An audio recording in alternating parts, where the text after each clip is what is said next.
السلام علیکم ورحمۃ اللہ وبرکاتہ امی جان۔ وعلیکم السلام ورحمۃ اللہ وبرکاتہ۔ آج بچوں کے الفضل میں کون سی کہانی ہے؟ جی ہاں، آئے میں آپ کو سناؤں۔ چلیں پڑھتے ہیں۔ آج دادی جان کے آنگن میں ہے رمضان اور تلاوت قرآن کریم۔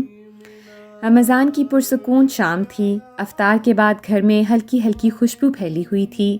سب لوگ گھر کے لاؤنج میں بیٹھے تھے۔ نماز تراویح کی تیاری ہو رہی تھی۔ دادی جان قرآن پاک کی زیر لب تلاوت کر رہی تھیں۔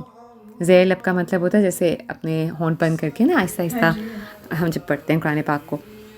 تو محمود کہتا ہے آ کے کہ دادی جان، فجر پر ہم سب تلاوت کرتے ہیں، لیکن آپ آج کل روز افطار کے بعد بھی قرآن پاک کی تلاوت کرتی ہیں؟ سوال پوچھتے اپنی دادوں سے نا۔ تو دادی جان نے رکوع مکمل کیا اور قرآن کریم کو غلاف میں لپیٹ دیا اور کہا، محمود بیٹا، یہ رمضان المبارک کا مہینہ ہے۔ اسی مہینے میں قرآن پاک نازل ہوا تھا۔ اللہ تعالیٰ نے قرآن پاک کو ہم سب کے لیے ہدایت کی کتاب بنایا ہے اور حکم دیا ہے کہ اعوذ باللہ من الشیطان الرجیم وَرَتِّلِ الْقُرْآنَ تَرْتِیلًا، کہ قرآن کو خوب نکھار کر پڑھا کریں اور ساتھ ہی اس کے ترجمے پر بھی غور و فکر کیا کریں۔ ٹھیک ہے، جیسے آج کل ہمارے گھر کا بھی ماحول اس طرح ہے نا، سب کے گھروں کا ماحول ایسا ہے کہ تلاوت ہو رہی ہے اور ہم اس کی ترجمہ کو بھی پڑھتے ہیں ساتھ میں۔ تو کہتے ہیں کہ ہر نماز اسی لیے میں بھی روز تلاوت کر رہی ہوں تاکہ ایک سے زیادہ دفعہ قرآن کریم کا دور مکمل کر سکوں، اسی لیے ہر نماز کے بعد میں تلاوت کرتی ہوں۔ تو گڑیا کہتی ہے دادی جان، قرآن مکمل کرنے کو دور مکمل کرنا کیوں کہتے ہیں کہ ایک دور مکمل کر لیا، ایسے بات کرتے ہیں نا ہم۔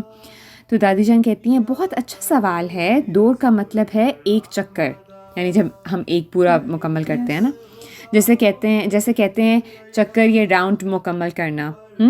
قرآن مجید کو باقاعدگی سے روزانہ پڑھتے ہیں تاکہ پورے رمضان میں کم از کم ایک بار قرآن کریم مکمل ختم ہو جائے۔ آپ کوشش کر رہی ہیں؟ ہاں جی جی۔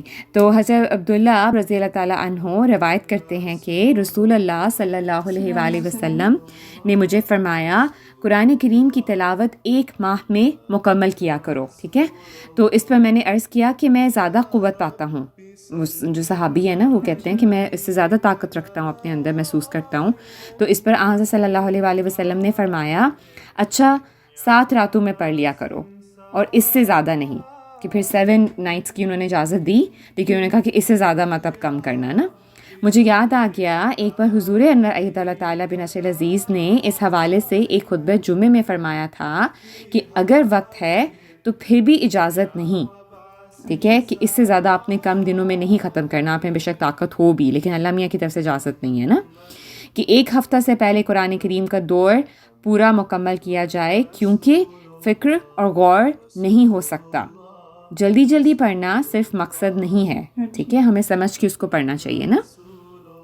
تو گڑیا کہتی ہے کیا صرف رمضان میں ہی دور مکمل کیا جاتا ہے یا ویسے بھی ایک ماہ میں مکمل کر سکتے ہیں؟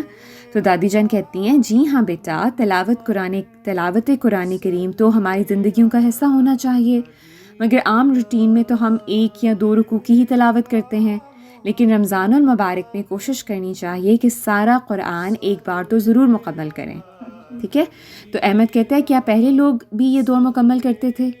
تو دادی جان کہتی ہیں جی ہاں بیٹا، یہ سنت ہمارے پیارے نبی حضرت محمد صلی اللہ علیہ وآلہ وسلم سے ملی ہے۔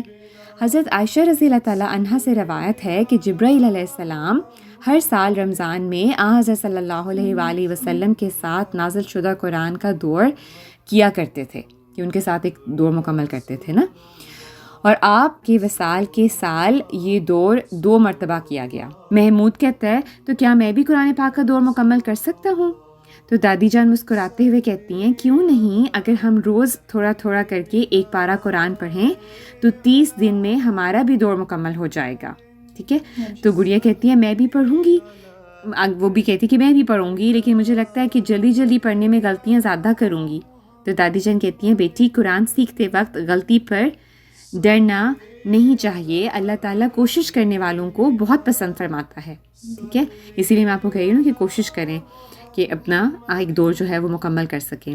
تو اسی لیے تو ہمیں آرام سے تلاوت کرنے کا حکم ہے۔ ٹھیک ہے، تو احمد کہتے ہیں دادی جان قرآن کریم کا دور مکمل کرنے سے کیا فائدہ ہوتا ہے؟ تو دادی جان کہتی ہیں بہت سے فائدے ہوتے ہیں بیٹا، دل کو سکون ملتا ہے، ثواب ملتا ہے، اور ہمیں قرآن کے پیغام کو سمجھنے کا موقع ملتا ہے۔ رمضان میں تو ہر نیکی کا اجر کئی گنا بڑھا دیا جاتا ہے۔ ہمارے پیارے نبی حضرت محمد مصطفیٰ صلی اللہ علیہ وآلہ وسلم نے فرمایا، جی جزاک اللہ، کہ جس نے قرآن کا ایک حرف بھی پڑھا اس کو اس کے پڑھنے کی وجہ سے ایک نیکی ملے گی، اور اس ایک نیکی کی وجہ سے 10 اور نیکیاں ملیں گی۔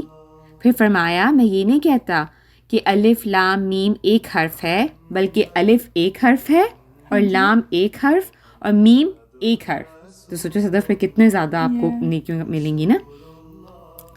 پھر قرآن کریم کی گھروں میں باقاعدہ تلاوت کرنے کی تلقین فرماتے ہوئے آن حضرت صلی اللہ علیہ وآلہ وسلم نے فرمایا کہ اپنے گھروں میں کثرت سے تلاوت قرآن کریم کیا کرو، یقیناً وہ گھر جس میں قرآن نہ پڑھا جاتا ہو وہاں خیر کم ہو جاتی ہے، اور وہاں شر مطلب کہ جو برائی ہے نا وہ زیادہ ہو جاتا ہے، اور وہ گھر اپنے رہنے والوں کے لیے تنگ پڑ جاتا ہے۔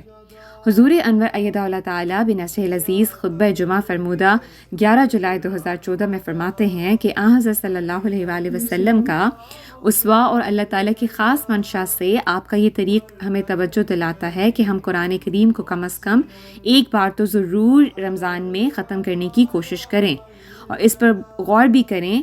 جب غور کریں گے، پڑھیں گے، سمجھیں گے تو تبھی ہم اللہ تعالیٰ کے اس ارشاد پر عمل کرنے والے ہو سکیں گے کہ ہدی للناس، کہ قرآن پاک جو ہے وہ انسانوں کے لیے ہدایت ہے نا۔ تو ان انسانوں کے لیے ہدایت ہے جو اس سے ہدایت لینا چاہتے ہیں، اور ہدایت پڑھے اور سمجھے بغیر تو مل نہیں سکتی ہے نا۔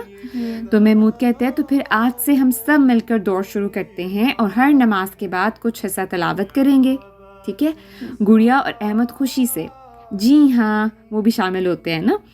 چلیں تراویح کا وقت ہو گیا ہے۔ تراویح سے واپسی پر دادی جان نے سب بچوں کو اپنے پاس بٹھایا، سب نے اپنا اپنا قرآن مجید کھولا اور سب کی تلاوت کی آواز گھر میں گونجنے لگی، ہے نا۔ کتنا مزہ آتا ہے جب ایسے سب مل کے پڑھتے ہیں۔ تو گھر کا ماحول نور سے بھر گیا۔ اس دن سے گھر میں روز افطار کے بعد قرآن پاک کی تلاوت معمول بن گئی، اور رمضان کی برکتیں ان سب کے دلوں میں اترنے لگیں۔ تو یہ ہمیں کہانی موصول ہوئی ہے درستمین احمد جرمنی سے، ٹھیک ہے۔